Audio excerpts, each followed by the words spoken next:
in a little introduction for the audio-only podcast as well, yeah?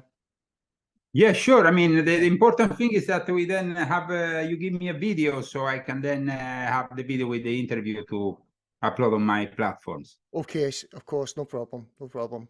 Okay, I'll just jump straight into the interview if that's okay, Leo, yeah? Whenever you want, whatever you want. Okay, welcome back to the Truth Disciples, and we have a special treat for you. We have an esteemed guest who everyone knows within the field of esoteric and conspiracy research, and if you don't, I've got to ask, where have you been hiding?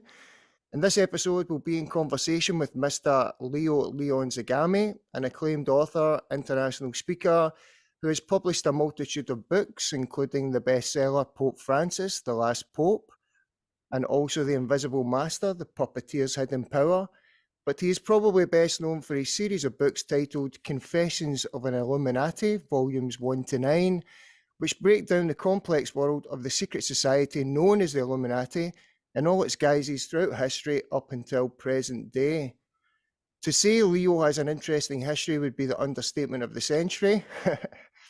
Leo provides us with a unique insider's view into these topics, having previously been a member of the Illuminati himself through Freemasonry and other secret societies. He has experience with Gnostic teachings, and he has links to the infamous P2 Lodge that gained notoriety after its criminal underbelly was exposed, involving members of the mafia, Italian politics, and individuals of high influence within Italy's society. In his previous life, he was known as Leo Young. Don't want to embarrass you here, Leo. Oh, absolutely. In the media and music industry as a record producer, and became, for very different reasons, very popular in 2006 when he took the brave step to come out as a whistleblower. He has been on a mission ever since to lift the veil from the eyes of us, the profane general public, to reveal the mysteries of the secret groups that form the body that lies underneath a Hydra-like Illuminati umbrella. Over this time, he has been interviewed by the biggest names in the field, as well as working on groundbreaking projects alongside them. These include the highly successful 2016 documentary that he produced along with Alex Jones of InfoWars, titled Demonic Possession of the Vatican Exposed. Over the years, he has also written a number of articles and provided the InfoWars team with groundbreaking scoops regarding the global Illuminati controller's web of conspiracy and deceit. The biggest names in the conspiracy field have praised and helped distribute his elite-shattering information, including none other than David Icke. Unfortunately, Leo had to leave his beautiful native Italy behind due to political persecution related to his work, and now resides in sunny California along with his beautiful wife, Christy. It's a great honor for me personally to welcome to the Truth Disciples, Mr. Leo Zagami, or should I say Neo Zagami, the man on a mission to shatter the real-life matrix. Welcome, Leo. Thank you very much for having me on. Pleasure today, at least on St. Andrew's Day, a very special Scotland, a day which means a lot for various reasons. So it's definitely a pleasure to be with you and to be able to answer your questions. That's great, Leo. Thank you. Now, in this because you have forgot something here in the bio. Okay. You know, I am basically quarter Scottish. It's the Glamis castle is of my family, the Lion family. So of course there is also a part of my family which is Scottish. Oh wow! I didn't realize that's amazing. Have you been to Scotland? Yeah. No, I was never. I mean, I lived for many years in England, but I never really went up to Scotland. I mean, it's my fault because, like I said, I have family, and of course, the castle of Glamis is a very important castle. Today, I'm actually wearing a few of the colors of the clan Lion on me, and it's important, of course, to have this ancestral link for me, which of course is very very strong also with my family, not only on the Lion side but also on other sides of my family that always came from Scotland. So I have an uncle who is Scottish, who is a proud Scottish man. who is still alive and kicking and who drinks like hell, but he's still alive. Yeah, that sounds about accurate. I don't understand how he does it, but he's still alive and kicking. And so that's it. I mean, he's actually from the Carnegie family, but Oh wow. he's very much a Scotsman. You'll need to come and visit because your research, obviously, there's quite a deep history with Freemasonry, the Knights Templar and stuff like that in Scotland. So I'm sure you'll come one day. Absolutely. I'm at the moment, like you said in the introduction, I had to leave Italy, so I'm a man without a passport until I obtain my American passport, which I hope will be within the next year or two. So I'm still in the waiting list, but hopefully I will be called soon to be able to join the great American family, which by its tradition is also made of people who, like me, have been persecuted. Yeah. Oh, that's great to hear that you might be getting your residency soon and hopefully a passport again. Well, no, I very already good. have the residency. I'm already a green card holder. I'm Oh wow. waiting to have the citizenship, which will then allow me to renounce fully to Italian citizenship, a passport, and any link with the European Union, which I think it's a criminal organization of the worst kind. Yeah, I agree. Totally agree. Though I would say that a lot of people in Scotland are more on the European side. I don't know why that is. I think they have a lot of confused ideas. Yeah, I think a lot of people are waking up now, though. I think it's, it's become apparent that the SNP have made a mess of a lot of things, so a lot of people are starting to lose faith in everything they're kind of involved in. So, I think When I that had recently your prime minister in charge of Scotland talking, I mean, it was pretty embarrassing, I think, to see. I mean, especially when, I mean, in places like Scotland or Ireland, to talk about the fact that you're not giving enough space to the minorities. The minorities are minorities. They can't become the majority. If they only held 3-4% of the general population, I think it's completely ridiculous what is happening, and the destruction basically of your own culture. It's something that's unforgivable. So I hope that this will be stopped sooner or later. Yeah, I agree with you 100%. As I said, I think there's more and more people waking up now, so we'll look to be moving in the right direction. It looks like In that. Freemasonry, there is a degree, the 29th degree, which is dedicated to St. Andrew within the ancient and accepted Scottish rite. In fact, they give this sign because basically the cross of St. Andrew, which is an X, Yeah. rather than traditional one. So thank you so much for having my book already in your hands and ready with your questions.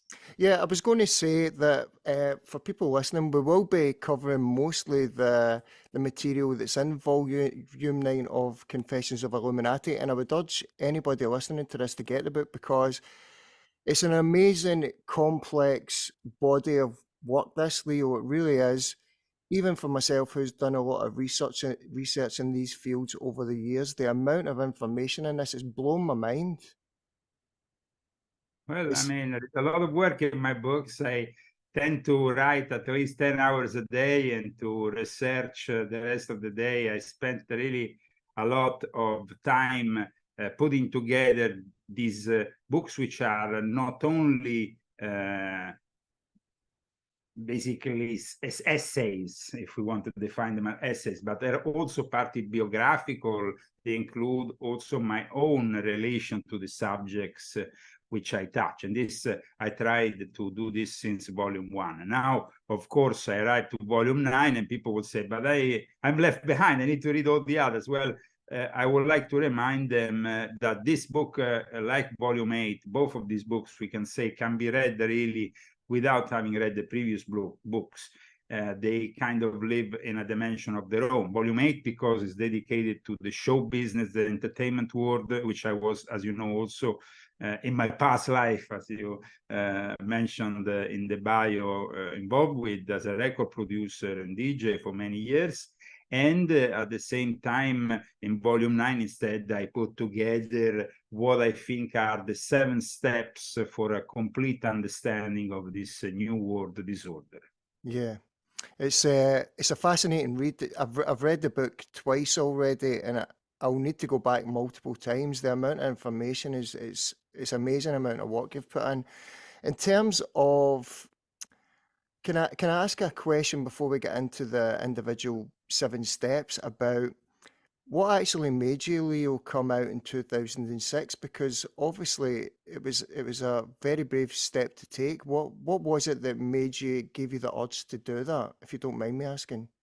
Well, it was something very personal that motivated me was the birth of my son, and at the same time, the fact that in June 2006, while I was in a meeting in Italy, in a monastery with the members of the P2 Lodge that you cited, which were later members of the Monte Carlo Lodge, which picked up from the P2 Lodge, well, I received death threats because I was questioning one of the leaders of this group, this lodge, which is well known, of course, but has also their tentacles not only in Italy, but also on this side of the world. In fact, the person that I was kind of criticizing and I was questioning was George Ugo Balestrieri, who had the double Italian-American citizenship, who had been a listed member of the P2 Lodge in the list were found, even if of the 2,500 members, only 1,000 were made public. He was actually in those 1,000, so he was an official member of this P2 Lodge, and he basically was not wanting to comply with my request. And why you say comply? Because at the time I was a member of the committee that directed this Monte Carlo Lodge, and my questions were regarding his involvement with secret societies here in America, secret societies I wanted to know more about, secret societies like for example, the Bohemian Club, the Skull and Bones, and others. And so this clash kind of started within this meeting, and then it evolved. And within a matter of a week, I found myself back in Norway, questioning the whole reality I was involved with, because I realized that there was no way I could really change their mindset. I kind of lived in a almost idealistic bubble between 2003 and 2006, in which I thought that maybe things could be changed from within. When this war started, in reality, then it went on for the first couple of years of my exposure work on the internet, which brought me very hard consequences, which I talk about in volume 2 of my confessions, with the arrest in Norway for espionage. And this in turn brought me to leave that country. And then I eventually ended up back in Italy, but I hadn't been in Italy since 1994, because I had left Italy in 1994, moving to London, where I carried on there my music career, opened a record label, and had quite a big success as a record producer, working also on various radio stations and things around the world, and traveling and touring. But also at the same time, I was still involved with these secret societies, because I was initiated back in 1993. And from that moment onwards, I started to, of course, operate for what are known commonly as the Illuminati. In fact, my initiator, Prince Aliata di Montereale, you can find it on Wikipedia. He was also an Italian politician. It actually is one of the very rare Wikipedias where they clearly say, though it's in the Italian language, that he was involved with the Illuminati of the New World Order. And he initiated me because of my family links. So all of my family links, both from my mother's side, which I mentioned, with the Lyon family, the Campbell family, the Young family, which are also very important families. I mean, my ancestor in the Young family was the tutor of King James, who wrote the King James Bible. So I had many different power players within the Great Britain. But Great Britain is also a place that I like very much. I grew up partly because, of course, my mother was English, but I never really felt fully British, because when you are not really fully British, like me, and you can hear me, I don't really, I kind of stayed with my accent. I never really, you know, embraced my mother's accent, which I thought it was way too posh. And so I was never really welcome fully within that set of people. However, I became very much involved in British Freemasonry with the United Grand Lodge of England, with the Canterbury Masonic Research Center. I had also the opportunity there to meet and chat more than once with the curator of the Grand Lodge of Scotland. I met Lord Elgin, the cousin of the Queen, who I don't think is still alive, but at the time was the Grand Master of the Royal Order of Scotland.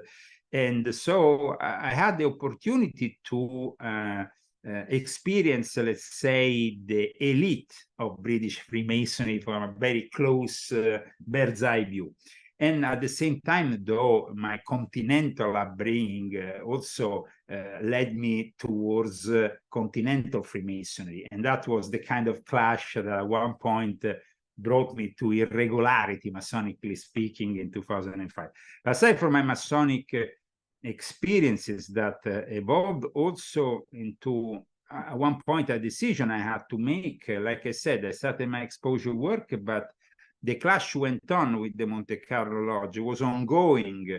I even went back to Nice for an important meeting with the Monte Carlo Lodge members in 2008. But at that point, later on, I was arrested for espionage, and a lot of bad things happened because of my stand against the system. So in 2009, I, thanks to this incredible woman I encountered, which is now my second wife, is basically that the moment I started my literary career by going to Japan, and I started to publish initially books in Japan, and later on in Italian, and eventually in 2015, between 2014 and 2015, we started this process of translating all my books, which took several years, in the English language.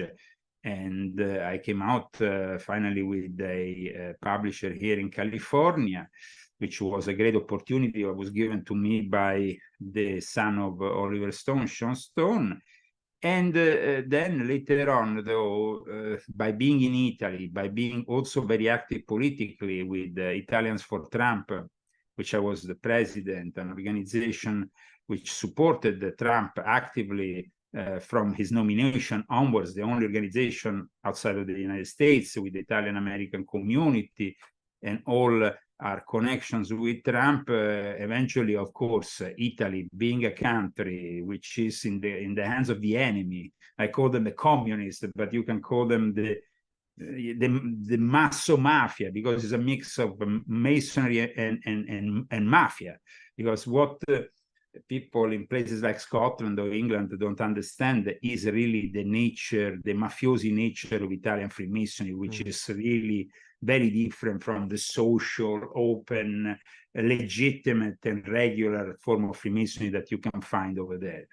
So I got, of course, to be in Italy a bestseller author, but then once these books became also the subject of political discussions, they were taken off the shelves.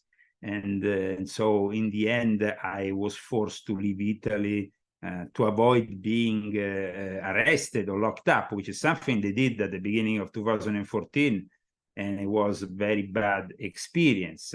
In Italy, basically, you don't really have the freedom of speech that you have here in America, because you don't have the First Amendment. You don't have the guarantee that you can simply as a journalist write what you want. You are very controlled, and there is not really a civil lawsuit that goes on if you say something wrong. It's a criminal lawsuit, which means you get arrested. So this is a way for silencing the freedom of expression in a country that, of course, has a fascist history.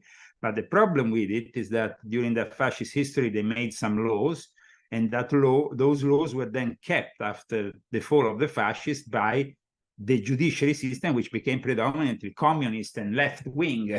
So it's a nightmare. It's a complete nightmare to deal with those people. And at the end, I left in May 2019, and I never looked back. So I'm very glad to be here, especially during the pandemic. I don't think I would have survived in Europe, especially in Italy, where you were not allowed to even go out of the house without writing, you know, where you were going. I mean, the way that even in Great Britain, things were, just before I left, I thought maybe I could go to England, you know, as England is now out of the EU. Though it was a problem when I started seeing that even there is a lot of censorship and there is no real freedom of speech like here. So forget about it. Here, at least, we can really, you know, write. I can write the books I want. I can continue my work.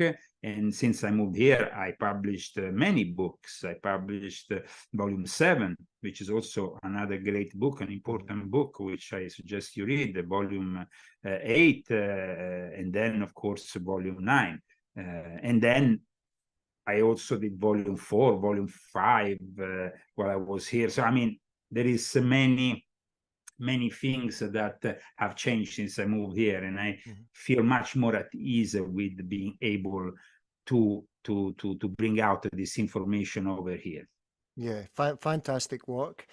One of the things I was going to talk to you about was the fact that for most, if you call people normies, your average person on the street, I feel like the Illuminati is one of the most misused and misunderstood terms for normal people, and I blame Hollywood a lot for that, because I think people think when you say that name, they either think of the Bavarian Illuminati, Adam Weishaupt, and that whole storyline, or because it's been Hollywoodized a little bit, they don't realize the scope of the network of secret societies that make up that body. How far back do they actually go? I know they've went under different names, you know, they've... Yeah, this is something I specified since Volume 1. The interpretation of the word Illuminati, which is predominantly not correct. I mean, it's kind of misused most of the time. Now, when I started putting out these confessions of an Illuminati, I made it very clear that we were not only talking about Adam Weishaupt's Illuminati founded in 1776, which is just one of the emanations of something that goes back to ancient Egypt and probably even ancient Atlantis. So we're talking about mystery schools of old. Some of them, of course, have transmitted, let's say, that the knowledge of the fallen angels that brings us back really to what is really the beginning of this adventure, this temptation of Eve, these serpents, you know, that often have been used to represent these reptiles, no? That then, unfortunately, like I explained, Invisible Master with David Icke tend to become in the 90s more of a physical thing. Then later on, I think that even David Icke kind of corrected himself and went on a more multidimensional, interdimensional approach regarding these beings, as well as his interpretation of Zionism, which was also erroneous and that now is gradually changing towards criticizing rather the Sabbatean Frankist heresy. So as researchers, we own a lot to David Icke. Myself, in 2006, thanks to David, I had the possibility to bring out my first articles on his blog. So I definitely own a lot to David Icke, but at the same time, I was also critical of him because I understand that when you are just like him or Alex Jones in a center role in the conspiracy world, in what was used to be known as the truth movement. I don't know if anybody uses this term anymore, but in any case, you are also surrounded by a bunch of these informants. And so I remember when Alex Jones himself came to Rome in 2015, apologized to me. The first thing he did in St. Peter's Square after I met him in the middle of the night in St. Peter's Square, which was like, let's meet up here. It's kind of a weird place to meet up, but under the the obelisk in St. Peter's Square. But he was apologizing because, of course, for years he had not as the ultimate controllers of this New World Order, being the Jesuits. And of course, then the monetary economic world is dominated by the Sabbatean Frankists. But ultimately, everything, all roads lead to Rome, and all roads, of course, lead to the Illuminati that are not, like I said, only Adam Weishaupt's Illuminati, but a series of secret societies. And the secret societies have manifested, of course, revolutions, ideologies of different kinds. But ultimately, when we talk about Sabbatean Frankists, people sometimes get confused because they don't understand the implications within the Jewish world of such an heresy which unfortunately has created most of the problems that we still have in the Middle East. And it's just like today we have most of the Middle East really in the hands of people who are adamant conspiracy theories, but the wrong conspiracy theories. They kind of follow, you know, the protocols of the sages of Zion, which is a complete fake document, that I have exposed also in my books and in my shows, which in the end serve the purpose to demonize the Jews. However, like I said just recently in a show I did, you can simply substitute the protocol, the title, Protocols of the Sages of, with Protocols of the Sabbatean Frankists of Zion, and you will have basically the entire plan and a correct understanding of it without becoming an anti-Semite, because that's the big problem today of this increasing anti-Semitism, which is very profoundly disturbing for me. Yeah, that's one of the tactics, well, a few of the tactics, disinformation and also segregating people away from each other, you know, creating division. One of the things I was really interested in with the book, Leo, was Volume 9. Obviously, we know how important numbers are to the occult, secret societies and so on.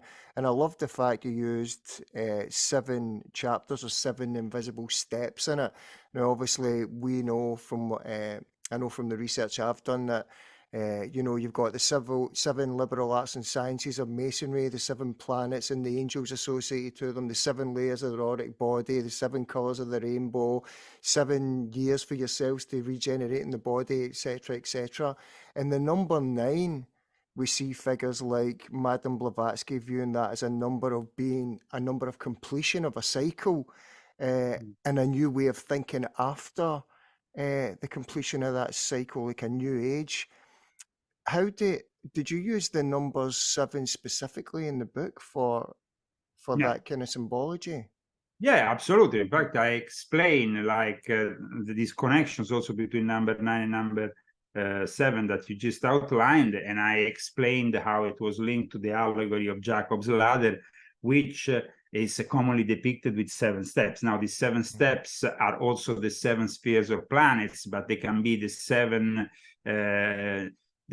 archons that the Gnostics used to use. Now, I'm a traditional, I was born Catholic. I define myself as a traditional Catholic, however, that rejects every form of Gnosticism, because I feel that even if Gnosticism might be interpreted at times with the positive, you know, there is people who take Gnosticism as a positive way of reaching knowledge and possibly understanding some kind of illumination. The Gnostics were born to maintain this knowledge amongst an elite. That's what really defines Gnosticism. It's not for everybody. It's knowledge. The Gnosis is not for everybody. Okay. But at this point, if the Gnosis is not for everybody, then you are breaking one of the main tenets of Christianity, because the truth should set you free, and it's the truth regardless of who you are and what kind of knowledge you have. the interpretation of the Gnostics that everything is evil and we are immersed by this physical evil, and then somehow we have to bypass all this so we can reach a communication with, and then you have the evil God that controls us, so that basically they see Yahweh as something evil and all that. Well, I tend to think that is really what creates the roots of our problem, and that's why in this book I discuss very much Gnosticism as the roots of the Illuminati, and why they have embraced Gnosticism. Regarding, of course, the question you have made of the number 7, it's very important for me also at times to connect my books to this esoteric reality, and to make people understand why I'm doing it. So in the book is actually specified very much why there is 7 chapters, why, for example, the menorah, the 7-branch candelabrum, is the official symbol of the state of Israel, but it's also symbolizing the 7 planetary angels. So not necessarily the Gnostic archons, but also in the more traditional Christian approach, Michael was seen as Saturn, Gabriel as Jupiter, Uriel as Mars, Ezekiel as Sun, Chamuel as Venus, Raphael as Mercury, Zophiel as Moon. The fact that we are controlled on this planet for some people, and controlled to the extent of slavery, well, is because obviously they haven't been able to take the red pill and free themselves completely from these tentacles. That the understanding that the Gnostic heretics had, of course, was that they could bypass all this even by practices that are completely against our morality, our values. And that's where we have also the roots, for example, so-called sexual magic, even if it was also practiced, of course, in the East, in the Hindu tantric tradition, Hindu and also Buddhist. And so the fact that you have then people like Aleister Crowley that arrived right at the birth of the Theosophical Society and kind of mixed up all these things. But in the end, if you think about it, what they did was basically repeating what the Gnostics were trying to do, which in a way was also to utilize, to use Jesus in an improper way, putting in his mouth words that were not him. So the Gnostic heretics, aka today's Illuminati, are definitely exposed in this book. And the number 7, that they call the hebdomad, because that is the 7-word creating archons, which also define them, can be simply bypassed by, I believe, in God, and by the fact that we are not living in a reality that necessarily is made of evil. It's actually made out of the greatness of God and of everything that he created for us. So I think that the fact that the Gnostics have also been obsessed with immortality, an immortality that has been promised, though, if you think about it, by Jesus, and so we shouldn't be, fascinated also with the research of immortality, which instead is another topic, as you know, that I touch very much in Volume 9, because it's almost an obsession for the Illuminati to reach this immortality, whatever it takes. And at the moment, they think that they might obtain all this, of course, using technology, the AI, robotics, and this, of course, will bring them probably closer to the idea they have in their heads of being gods, because ultimately the problem here is that from Gnosticism, unfortunately, you move all the way very fast towards atheism. And you basically are destroying everything. You are trying to destroy your traditional beliefs, but then in the end, what you find at times it's a relativism. And relativism is also something that I discuss and I critique very much in this book. Yeah. A deeper question here, just because you mentioned the Archons. I was going to leave this for later, but I think it's a good time to maybe ask this. It's regarding more the spiritual and supernatural here. I've got my own views on this, but regarding the Secret Chiefs, the Ascended Masters, the White Lodge, and the opposing Black Lodge, or Black Brothers that you hear Blavatsky, Marshall McGregor Mathers, or the Golden Dawn mention, do you believe the leaders of the Illuminati movement, Leo, have been getting guidance from unseen, interdimensional, or supernatural forces? Do they believe in this guidance? I don't necessarily think that there is this, you know, I mean, there is an attempt from certain people to oppose all this evil that was, in a way, you know, magic was transmitted by these fallen angels, black magic in particular. And I think that the problem here is that we want to free ourselves from all this. But Jesus gave us the possibility through baptism to free us. So I think that is mainly what we need to, without all the diableries of complex initiations and quest for knowledge, simplicity at times is what really becomes the culminating point of a genuine work that comes from the heart. It comes from the heart here. Yeah. So the way that we have seen developing humanity is always giving more importance to material things, and for that reason falling into the trap of venerating these evil entities that give you in the immediate something. So in my books in particular, of course, you see the book, volume 9, I discussed this subject, but there is also Invisible Master, a book I dedicated completely to the subject of these invisible masters, secret chiefs that sit at the center of this great initiatic system, which can be, of course, of the West, but we can find also in the East. So we have the Lamas in Tibet, the Sufis in the Middle East, the Rosicrucians in the West, all in search of this connection. Already from the Rosicrucian manifestos, we see that there is elemental citation of these entities, basically, which are the elementals of Paracelsus, the fact that these entities exist, of course they exist, but then what kind of entities? And are you allowed to connect with them? And what happens if you do connect with them? So the initiate, who of course is at a higher level, will be somebody like Moses, to make an example, who actually gets in contact with God, or at least an intermediary of God, the Metatron, and he gets in contact with God.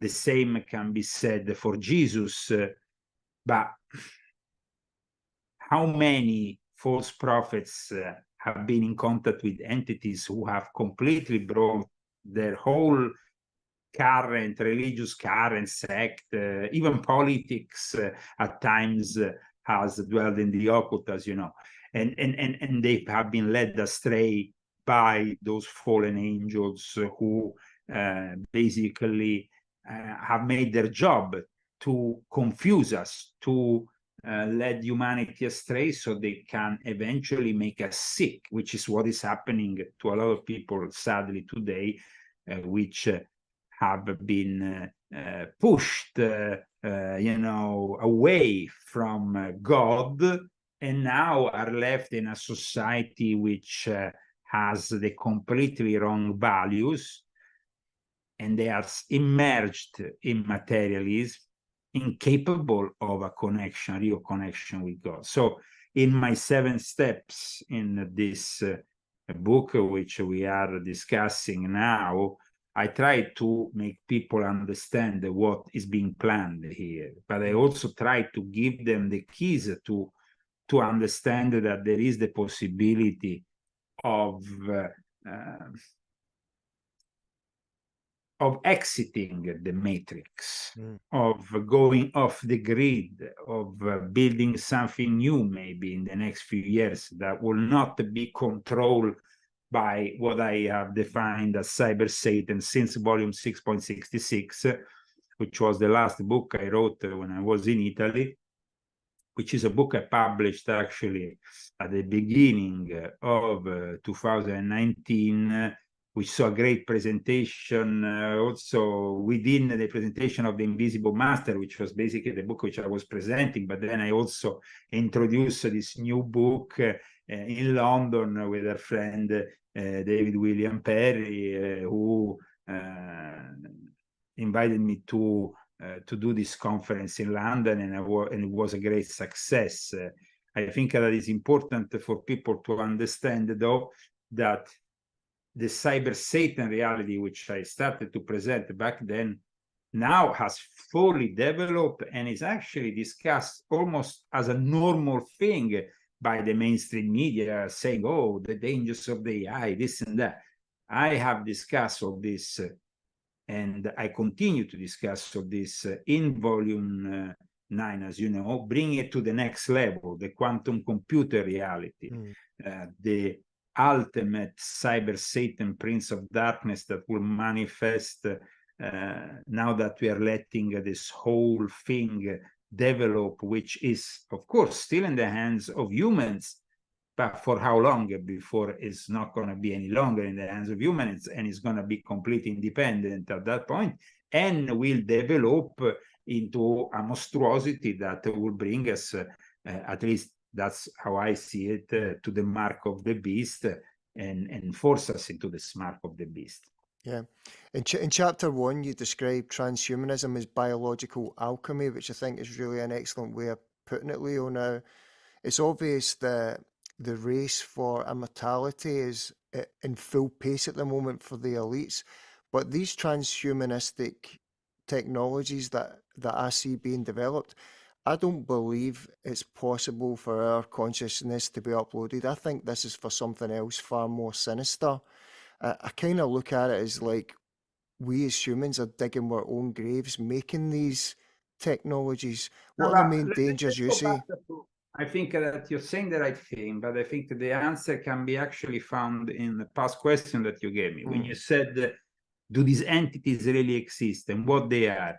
Now, when the Gnostics and started to, invoke these entities, evoke them into our dimension more and more consciously, and of course, when I talk about Gnosticism, I'm not talking about only Christian Gnostics, because Gnosticism preceded Christianity and actually infiltrated also Judaism, leading for some rabbis even to the destruction of the Second Temple. So the fact that, of course, we're talking about entities who have continuously collaborated with some collaborators, which we call the Illuminati. Now, these Illuminati collaborated, they have gained in return technology that has brought us to where we are here, communicating, you in Scotland, me here in Palm Springs, with no problem. But what is the price that we pay for this?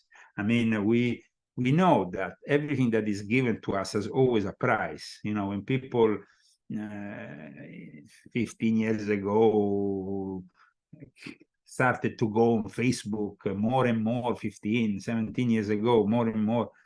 And of course, it was free. So people go on something which is free, but free, it was not really free, because then later on we understood that we were actually we were actually giving our data in exchange for all this. And that data is actually the blood of the cyber vampires, of the cyber Satan that we see today operating in the world. That data is regarded more and more as the currency, the blood that forms this nucleus of an ever so powerful AI that ultimately will manifest as super AI in 2030, and at that point control all aspects of our society, leaving a lot of people today wondering, what should we do? when we see that ChatGPT had an internal problem recently in which basically apparently there was a letter, nobody was allowed to see it, of course, in which one of the main reasons of all that backwards and forwards from the CEO leads this ChatGPT was actually the threat for humanity that comes from this ChatGPT. And we are still in the early stages. So imagine what's going to happen in 10 years.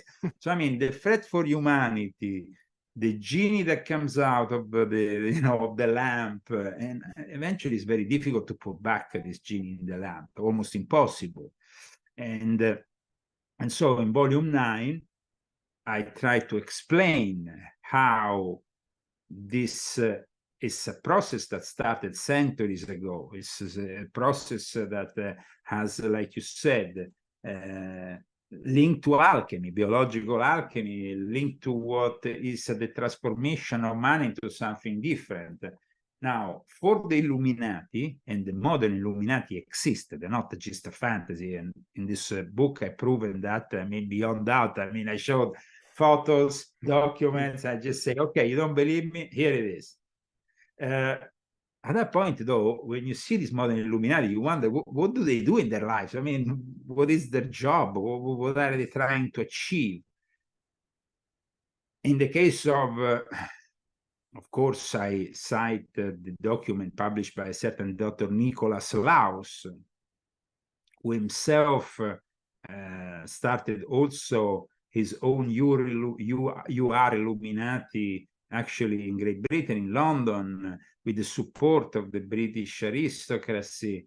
And at the same time, he is now writing about an ethical and moral approach to transhumanism, which is literally impossible, but he believes that that is the way of the future, that we need to embrace it, and that basically people like me and you who are criticizing him are bigots. But then when you realize what job this guy does, he actually works for a private intelligence firm in Moscow. He is involved with Freemasonry at the highest levels, with fringe Freemasonry, because also with Freemasonry, you have to understand that there is various kinds of Freemasonry. And so when the common man attacks Freemasonry, he doesn't know what he's attacking. And Freemasonry is a very big and vast subject. So you need to know where you are directing your criticism. And my experience that started in 1993 and goes on in 2003, it's an experience of many decades in which I have been able to experience the negative side as well as some positive sides. Though in the end, I have to admit, for intellectual honesty, that the negative sides exceeded the positive sides.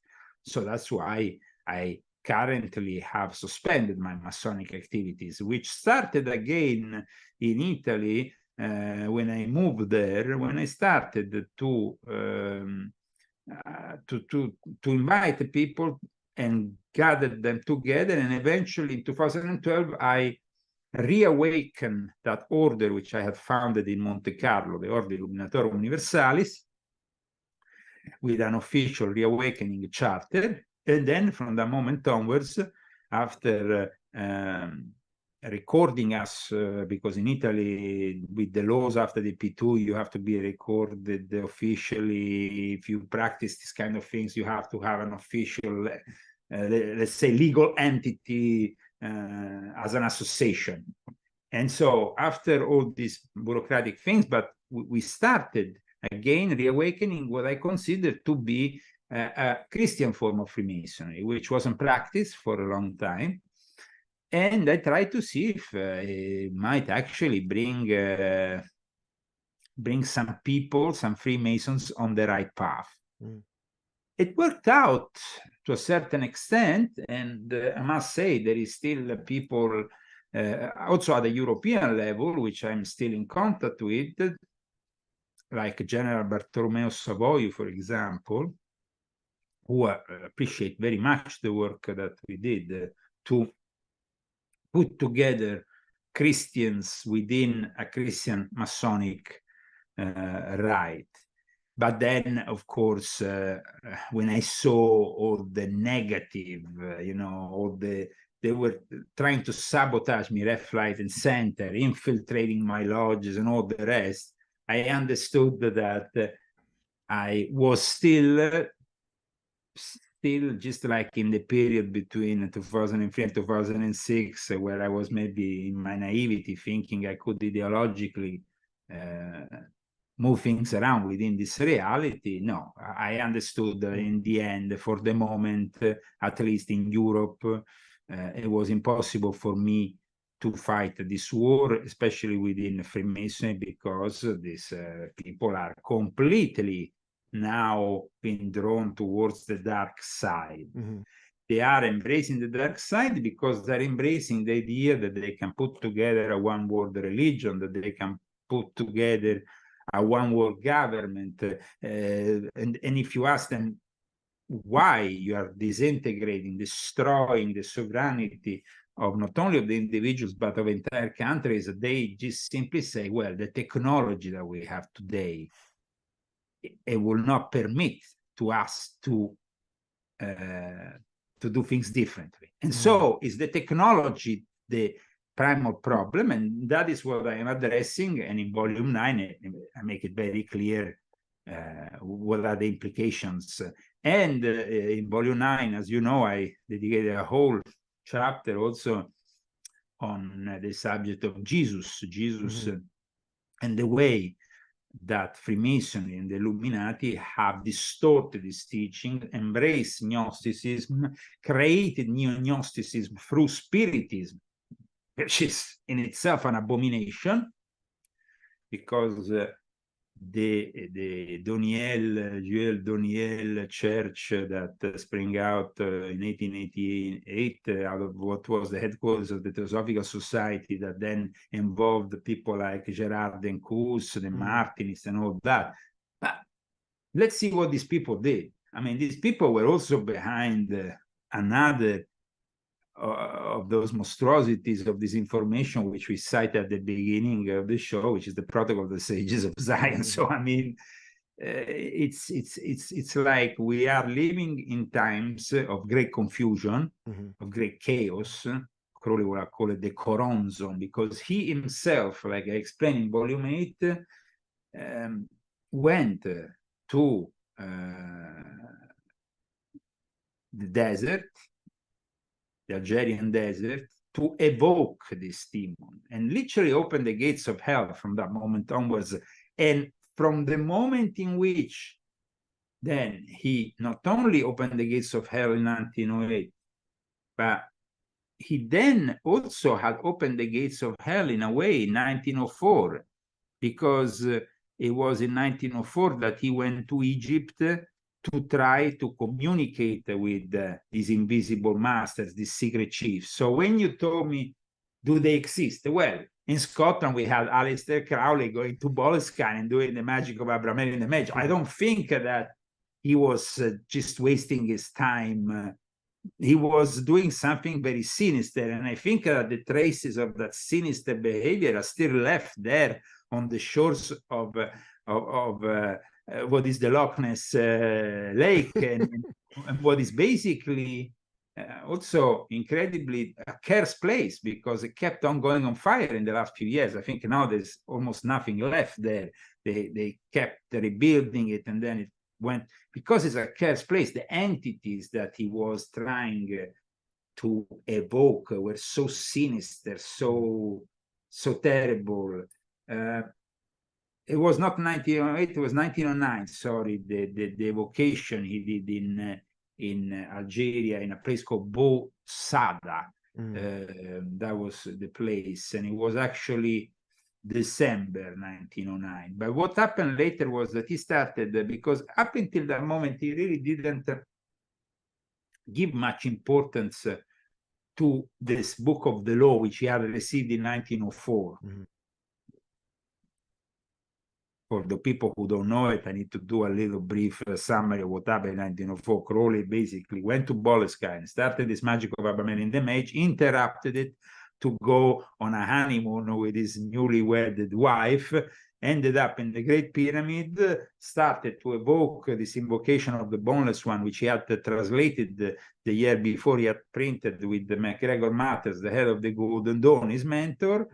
And at that point, something that you should never do, apart, especially in the Great Pyramid of Giza, like he should have never interrupted the magic of Abramelin the Mage, because it is a ritual that you need to conduct until the end. So very bad things happened around him, but then this communication, this Book of the Law, after his adventure with this guy called Victor Benjamin Neuburg, who later, of course, goes crazy, and he evokes this demon, then he publishes later on the Book of the Law, and every time he publishes, you have a world war. 6 months later, you have then the beginning of World War I, and then you had with another edition, you had the beginning of World War II, and every edition of this scarce text has in some way created problems. So just I gave you an explanation here of also what is connected to Volume 8, because Volume 8 is about the world of entertainment. And in 1909, 1910, that's when, of course, you have the beginning, the ground foundations of that incredible propaganda machine that is Hollywood. And so it's the beginning of an era. Something else you just reminded me of there that just sprung to mind was Albert Pike, that you obviously talk about. Is there any truth in the story about the letter where he almost had a premonition about the 3 world wars, or is that been debunked? Yeah, well, I clear that also in my books, in my confessions. It's a false, it's a forgery, but it's interesting noticing that while it's possible that the first 2 wars definitely already happened by the time this forgery came out, and it came out, though, in the context of the Catholic Church, so it was actually the Jesuits who pushed this forgery. The prediction for the Third World War, which seems to be manifesting what is happening now, is, of course, the product of the Jesuits. Let's not forget that the Jesuits were the ones that in the 1920s kind of like found this Maronite Lebanese priest and got him to translate the Protocols of the Sages of Zion, which in turn became like one of the most sought after books, and it's even taught in school in Palestine and in Saudi Arabia, and people don't know that. So I mean, that's why we need to. And it's actually part of the charter of Hamas from 1988, the protocols, is cited in the charter. So this hate that is directed, of course, towards the Jewish people, when in reality is only part of the Jewish people who are the problem, is a little bit, I find it totally insane that it's like the conspiracy of the Khazars, saying that the Ashkenazi Jews in reality are the Khazars, and all. That is completely erroneous, because the Ashkenazi, and I'm partly Ashkenazi, I also have Ashkenazi blood, are in reality an ethno-religious group, but it's an ethnic group. I mean, when you do a DNA test, it comes out. You'll never seen a DNA test, the Khazars, because the Khazars was simply a group of people that for a limited period of time embraced Judaism out of convenience. That's it. And it's also ridiculous to say, oh, but the Jewish people are not entitled to the land of Israel because they never had the land. Okay, guys, let's make it clear. To have an ethnic group of people that is clearly different and is recognized by your DNA, those people need to live in a different place. So they must have lived somewhere. Now, of course, we know they have been displaced through the course of history, but originally they came from there. So it's like, of course, this problem, the occurring problems that we have today in the world is the ignorance, is the fact that, of course, we had now just the recent death of Henry Kissinger. People maybe don't know that, but there was Rabbi Antelman who did a ritual of excommunication against this Henry Kissinger, accusing him of being a Sabbatean Frankist. And the way he lived his life was typical of the Sabbatean Frankist. What are the Sabbatean Frankists? Just to sum it up in a nutshell, it's an heresy that was conducted by a guy called Sabbatai Zevi. A century later, a guy called Jacob Frank picked up on this heresy, saying he was the reincarnation of Sabbatai Zevi. And we started with this infiltration of all the various secret societies. Madame Blavatsky's mentor was Sabbatean Frankist Max Theon. There was also traces of the Sabbatean Frankist heresy within Freemasonry because of the Asian Brotherhood that was known. This Asian Brethren was basically the first lodge to accept Jews within Germany and within a tradition that at the time didn't let the Jews accede to the lodges, but this Asian Brethren were basically founded by the cousin of Jacob Frank. So here we're talking about direct connections. A lot of the teachings that Crowley embraced, the sexual magic, came from a guy called Pascal Beverly Randolph. In turn, he was influenced by the Sabbatean Frankists. The first sexual magical heresies were, of course, we can find them in the Gnostics, but in fact, the Sabbatean Frankists are, let's say, a Gnostic Jewish sect in the way they portray themselves, with the fact that though they claim that by doing all this evil, by doing all these heresies, by doing all this black magic, ritual, sexual magic, all kinds of things, we are actually going closer. We're going closer to the Messianic age. They have this sick idea that they can actually find a sparkle of God even in the most disgusting, a bit like Crowley, you know, because Crowley himself was basically embracing one of the many outlets of the Sabbatean Frankist heresy. And this has been recognized also in recent years by some authors like Alan Greenfield, who talk about magic and Crowley. So I think that it's very clear here that we have a guy who was literally working for the end of time and times, which is Crowley, 666. He wasn't joking when he was saying that. He was kind of like the forefront, the guy who was opening an era that is not necessarily positive. Though some elements of that freedom, of course, have been embraced as positive, then we have also many other elements that are negative. And in Volume 8 of my Confessions, I explained how, you know, the culture of today, the music culture, first of all, but also the cinematic culture, were profoundly affected by this do what thou wilt concept. Yeah. Which Crowley made his motto, but in reality, as you know, comes originally from a much older Pantagruelian thing. So I think that we are in front of an era of great changes. And in Volume 9, I explained how these great changes can be all ascribed to a specific group that then, of course, has spread with various tentacles.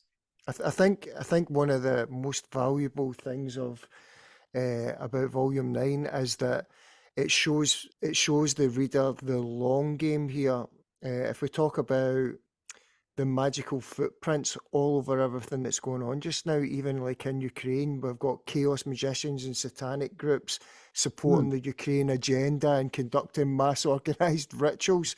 What's the real purpose behind events like the war in Ukraine, or even like the creation of Israel that we've seen after World War II? It can be hard for people to see what the long-term strategy is rather than just focus on what's happening at the time.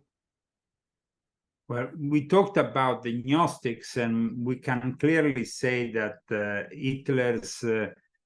Hitler was born within that Gnostic racist society, which was the Thule Gesellschaft, part of the German Orden.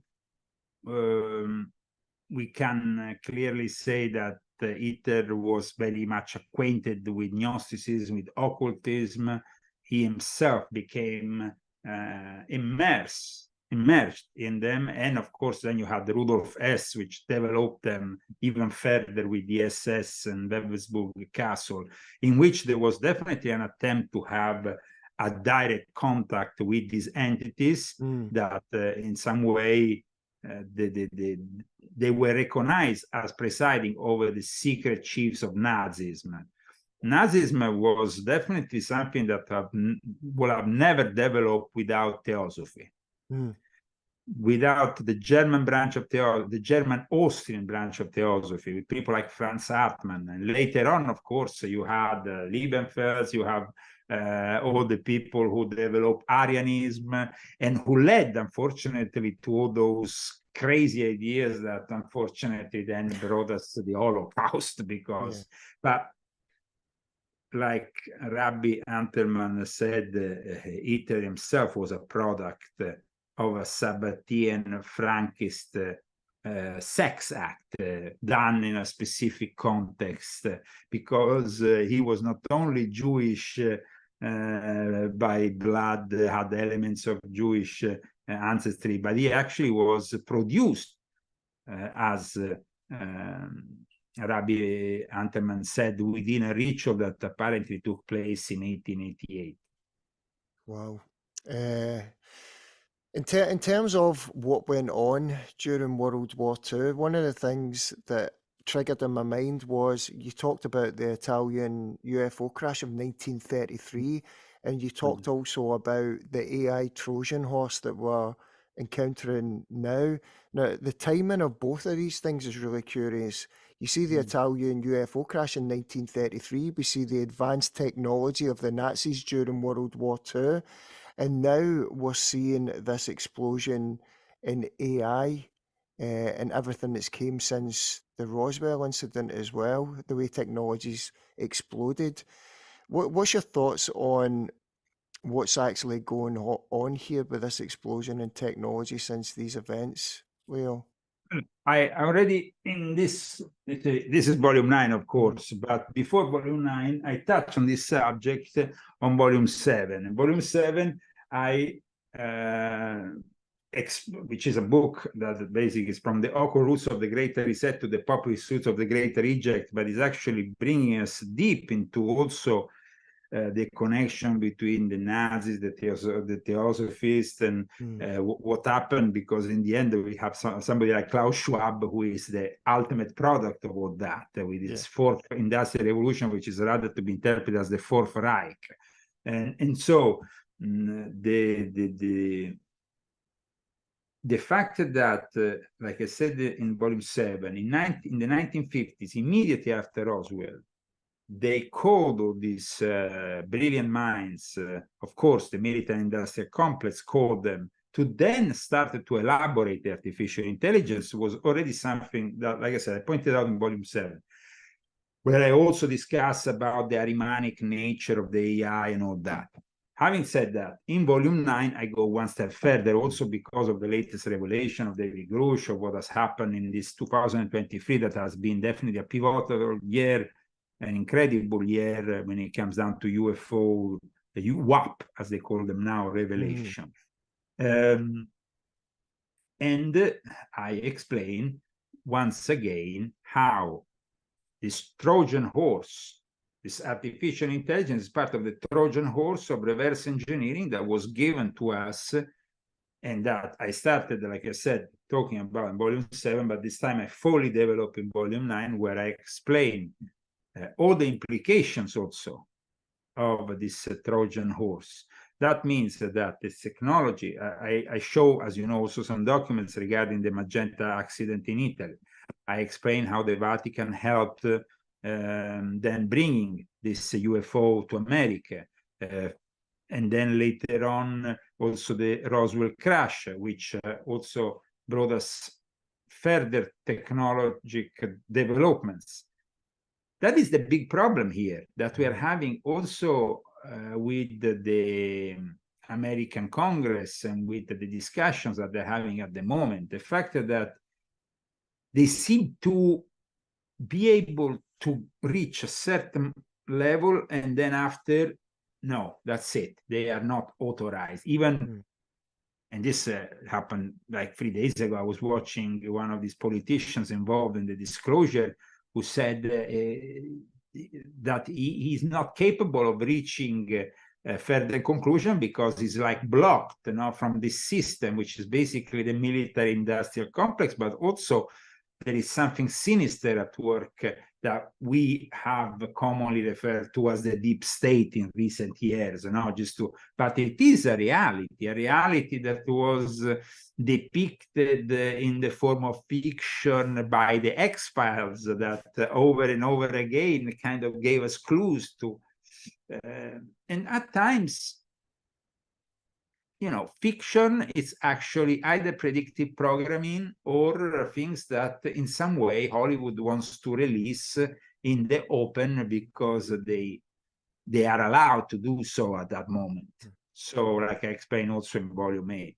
So in volume 9, I also talk about the Fermi paradox. Enrico Fermi, he was part with Oppenheimer, the people who basically created the first atomic bomb, And so at one point he was at lunch with all these people, Enrico Fermi, in a typical Italian way, said, but where are all these aliens? However, like I explained in volume 9, Fermi was actually, before he came to America at the end of the 1930s, because he didn't agree with the racial laws and left, of course, Benito Mussolini and his regime, he was actually part of his elite academic researchers that will have inevitably worked on that 1933 UFO that crashed in Magenta. So it was like a question that was almost a joke.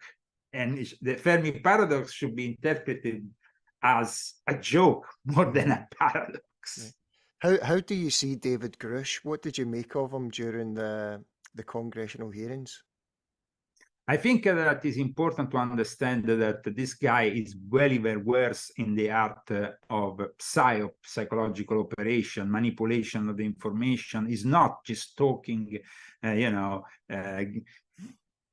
freely. He's definitely, as he still maintains, he's not, like somebody who has been overly criticized by his past employers. He hasn't really lost all the credibility. Seems that he still retains a lot of credibility. So they have tried in the last few months to kind of, hint on things, saying maybe at some crisis, this mental, that's a classic. They always do that. It's a classic. To be locked up or to be called a crazy person is always something that they do so they can discredit you.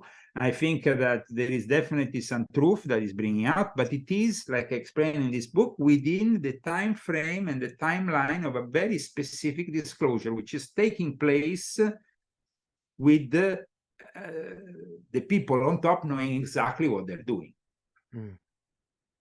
Yeah. Not, sorry, Leo, on you go. Sorry, I thought you were... No. It's not just opening the mouth and talking. It's a much more complex thing. Yeah, there was something about it. And people before him this year had talked about certain things, and I explained this in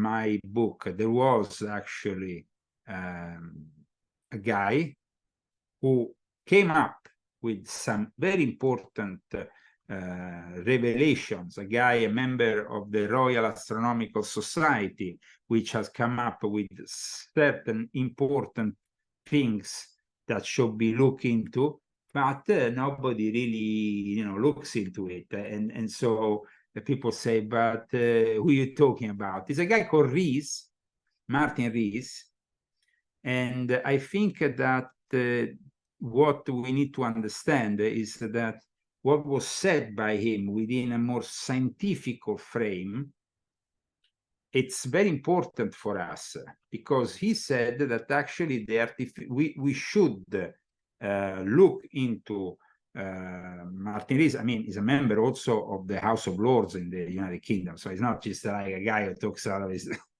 sorry to say that out of his ass, but I mean, it is a guy who I have already talked about in volume 1 of my Confessions. That was connected with my mentor in Freemasonry, Julian Rees, who used to be a spy back in the days of the Cold War. But apparently what he discussed with Mario Livio in this paper, Most Aliens May Be Artificial Intelligence, Not Life as We Know It, that was published by Scientific American, went completely unnoticed.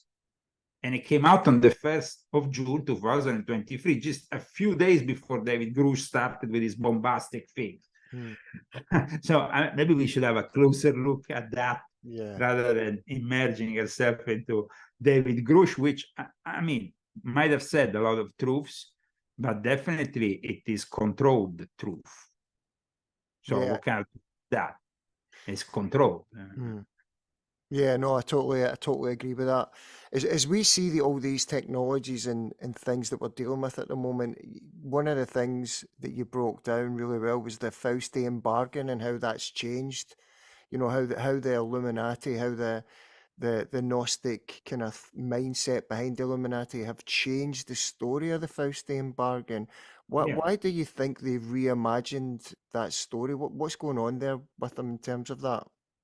Okay, the Faustinian bargain is something that, as you know, came out 5 centuries ago, let's say, Germany, then was picked up by Marlowe, made into a very powerful play, but it was the classical Faustinian bargain, in which if you sell your soul to the devil, you inevitably end up in hell, because that's where you should end up. Later on, an Illuminati, a member of the Illuminati, of the Order of the Illuminati of Adam Weishaupt, Goethe, who brought out his own version of the Faustinian bargain in what probably became the most known Faust of all times, changed the whole thing. It became a bet with the devil. It became something that you could actually work with, work around, that in a way or another you could save yourself. Even if you made that deal, well, you could actually somehow backtrack. It's a novelty if you think about it, but it is the way the Illuminati think about their own Faustinian bargains, which are these days, of course, leading us towards that nightmare of the AI controlling everything, and technology is at the basis of the modern Faustinian bargain, like I explained in my book. Yeah, I think it's really interesting how Hollywood have kind of taken that reinvented story and ran with it. I recently watched again the classic 1957, The Seventh Seal, where the Templar Knight plays death at chess to try and get out of being to giving his soul up at that point, or also the movie Crossroads, where we see the guitarist playing against Satan at the end to try and, you know, get his bargain ripped up. So it's really interesting how that's been followed by Hollywood of taking that story. Yeah, like I said, there is, you know, a modification of the story, a transformation of the story that comes, though, from, like I explained in my book, it comes from a real subject, from a character that existed in Germany, who practiced magic, who made a deal with the devil. I mean, grimoires were very popular 5 centuries ago, 6 centuries ago. They started to emerge, let's say, in that period of time, especially thanks to the invention then of the printing, you know, of being able to print books. That was a complete evolution. You know, it wasn't anymore only the transcribing of certain things by a monk, and that would be left in some archive. It was the possibility of printing out these things and making them known that really changed things around.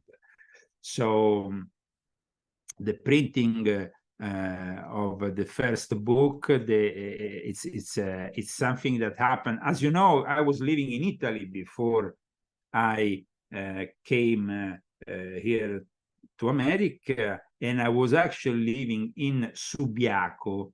Subiaco is the place where basically has this incredible monastic community. It was the first place where really Saint Benedict created his Benedictine thing. And the first book, as we know, was printed by monks in Germany. But then later on, the second book was printed in Subiaco.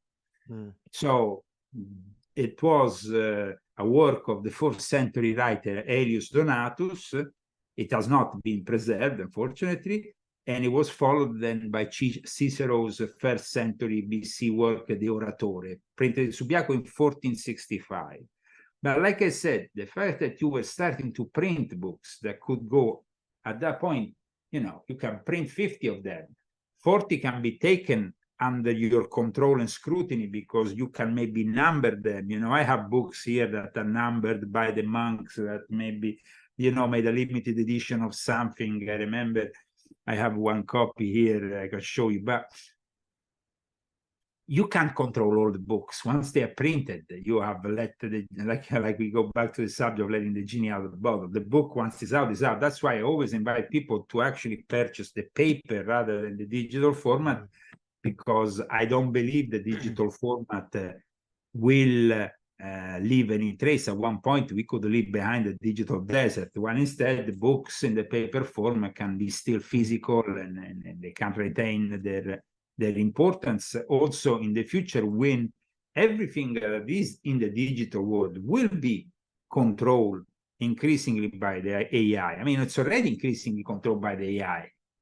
Yeah. When I have to go and print this book, I have to deal with an AI monstrosity at Amazon that breaks my balls all the time. Oh, this and that. So I think that it's important, though, that we have the possibility at the moment to print these books through Amazon, because it seems crazy that we have to rely on somebody like Amazon and Jeff Bezos. But for me, it has actually been a great thing, because I've been able to bypass the censorship which traditional distributions were giving me in Italy, for example. Nowadays, I can print a book here from Palm Springs and distribute it in Italy through Amazon Italy, and never have to deal with the Italian authorities, the censorship, and anything else. Yeah, I think that's again another really important point. I see the digitization of books as being a real, it's like a modern day book burning that could take place. You know, digitized stuff, you can either edit it, change it later on, or you can just get rid of it altogether. I personally can't read a lot of electronic information. I have to read solid books all the time. I have to have the paper form. I just get much more from it. I get much more of a connection from it, you know. Absolutely, absolutely. And you know, it was actually Sir Francis Bacon who created this technocratic utopia, let's say, this priesthood of technocracy that makes decisions for the good of the state, when he kind of like launched this idea that then manifested in the Royal Society in London and all that. There is some positive elements to it, but there is also the fact that we are increasingly going towards a technological priesthood, elitarian priesthood, Gnostic priesthood, that just like the Gnostics wants to preserve their knowledge for the limited circuit and leave everybody else outside. So these books bring this truth out, but I don't know for how long they will allow all this, because of course it is a book that is fighting the system. In fact, you can notice from going on Amazon, when you go on Amazon, you go and check the comments for this book, you will see that all the comments are like 5 stars. Okay.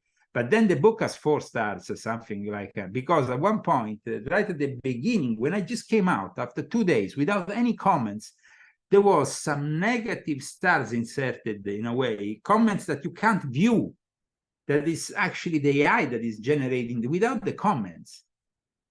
Okay, there is been in the past the sabotage of this or this other secret society, which of course I criticize, which is possible. They just go on Amazon to it.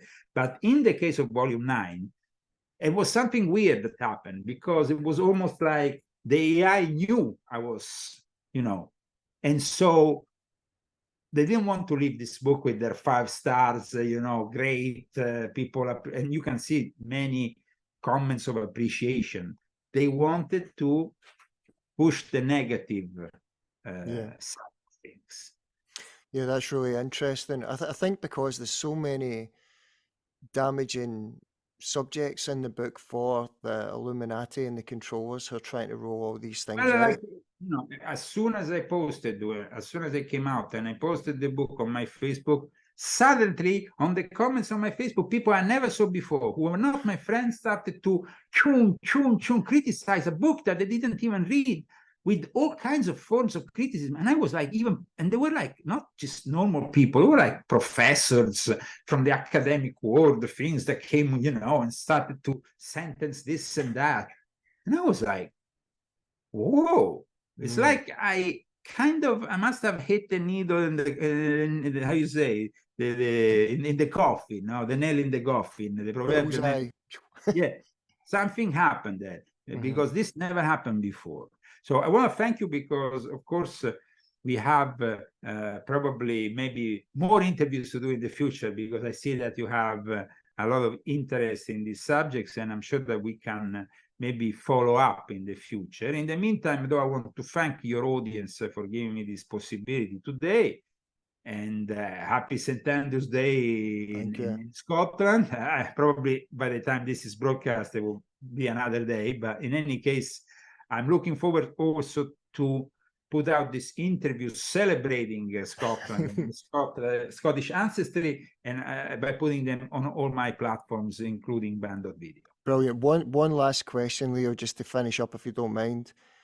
How do we avoid what's happening, the attacks on our food, the attacks on our way of life, our freedoms, or can we not avoid what's happening? Is it inevitable? Have we just got to... Inevitable that we are reaching at that moment that I talk about right at the beginning of the book, that omega stage that was discussed by Pierre Teilhard de Chardin, that infinity point, something that Kurzweil has also been talking about. Is inevitable that this technology will bring us into that monstrosity, which is transhumanism. However, like I state right at the end of the book, instead, there is always the possibility of going off the grid in the next 7 years before the tentacles start reaching you and finding your own place in this planet. Now, it is increasingly a prison planet, because, you know, when you have Starlink with Elon Musk, with thousands of satellites, which basically make this planet officially a prison, because we have to be honest about that. And we don't really know the intentions of Elon Musk, no matter what he says, because the guy, it's very much part of the system. Just think about the fact that NASA has to rely on SpaceX. So, you know, they might, you know, criticize him every day for X, which is like his little toy, but they do business with him every other day, because they rely on him for most of the launches they do these days. You know, that means that, you know, the guy, of course, has very much a lot of power. And the fact that he wants to also address us towards the colonization of Mars is a very interesting also point in all this. The god of war, Mars, that was also viewed by the ancient Egyptians as Horus, Mars that can become also that element of the Illuminati who want to, in some way, control us even further. I hope that people today can understand that there is always a way to go off the grid until we have not microchip ourselves, put a computer brain interface or anything inside the body that, of course, link us with the AI. Yeah. But this is going to be increasingly difficult when the advances in medicine will, you know, basically the Trojan horse under disguise will be medicine. There will be this miracle, this other miracle, the fact that it can extend your life, but you have to put this inside your body. Well, when they tell you that, just make a deal with yourself that you're not going to give in, that you prefer to live maybe 50 years less, 100 years less, whatever, but you are free. Yeah. You know, better one day as a lion than 100 as a sheep, in this case, Yeah. going back to the famous saying of Mussolini. So I think that when the time comes, you understand the limits of living where you are. If you are on an island like Great Britain, there's a lot of limits in being on an island. And that you need to have the possibility of going off the grid and not having any kind of connection with the AI, with anything that is linked to the AI. And this is not a joke, this is a reality. Yeah. So prepare for that. And in the meantime, live your life, though, without any, without being affected by this constant strategy of tension that just wants to make us sick, because otherwise you're not going to even reach that point, You're going to get sick first. So live like you are a free man, but remember that that freedom might be taken from you if you don't take the necessary step to bypass this increasing prison world. Yeah. Brilliantly summed up. It's a spiritual war. Where can our listeners find out more about you, get in touch, or purchase your book? What's your preferences? Okay, you can, of course, always find my work on leozagami.com with my latest articles, the links to my latest books that you can also find on Amazon, the whole series from 1 to 9.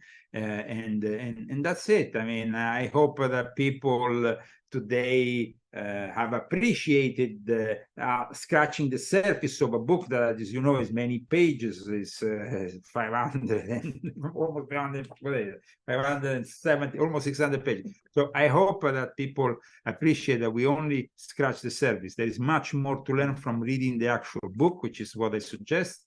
And I hope to speak to you soon with other interesting chats on other books. Leo, it's been an absolute pleasure. Thank you very much. Really appreciate your time. Thank you. And buy the book. God bless you, and happy St. Andrews. Happy St. Andrews Day. Have a great day. Can you just can you hang on for 2 seconds, Leo? Is that okay? I'll just